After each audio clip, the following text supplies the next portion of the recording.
Raha araka ny fampitam-baovao azo avy eo anivon'ny orinasa JIRAMA moa dia efa niverina tamin'loany ny famatsiana herinaratra ho an'ny eny Manakambahiny sy ny eny amin'ny tanànan'ny Sotrendy. Lafim-baovao hafa kosa indray mahakasika ny fitaterana anabakabaka voaresaka matetika tatoato ny amin'ny mety rosoana amin'ny famarotana na ny privatisation ny kompania mpitaterana Air Madagascar. Etsy ankilany nefa dia misy ny mpiasa ao anatin'izany kompania mpitaterana izany manao fihetsiketsehana amin'izao fotoana izao naneho ny heviny mahakasika izay fikasana hamaritra ny kompania mpitaterana izay reto mpiasa manao fitokonana ireto. Ny famarotana ny fiaramanidina toa aloha no ohatra mampiseho ny tsy fisiany mangarahara eto amintsika. Raha irosoana ny famarotana na ny privatisation ny kompania mpitaterana anabakabaka Air Madagascar dia tokony atao ao anatin'ny mangarahara izany raha ny hevitry Rady Rabarlala sy ny namany. Nenay zany le privatisation dia zao mahaorinasa fanjakana zay tokony misy le mangarahara zay foana dia mitaky ny mpiasa amin'ny resaka bonne gouvernance zany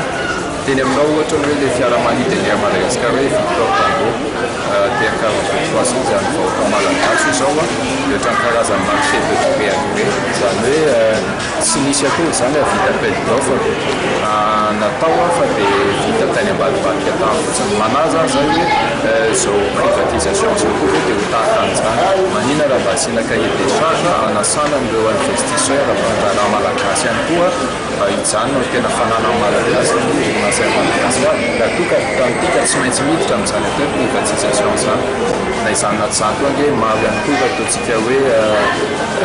arena misy atao firenena malagasy avoidina izy ireny dia afaka anampiana ny Madagascar mba ahafahana tena hoe manana izay toerana maha-orinasa stratégique izy. Mitohy kosa ny hetsika na ny sitsinina ataon'ireo délégué ny syndicat izay miandry ny famerenana azy ireo indray hiasa eo anivon'ny kompania mpitaterana Air Madagascar. Mitomby ihany koa ireo mpiasa izay samy mitondra ny brassard, mitondra ny lokon'ny sainam-pirenena malagasy, hoentina anehoana ny firaisan-kina ho azy ireo.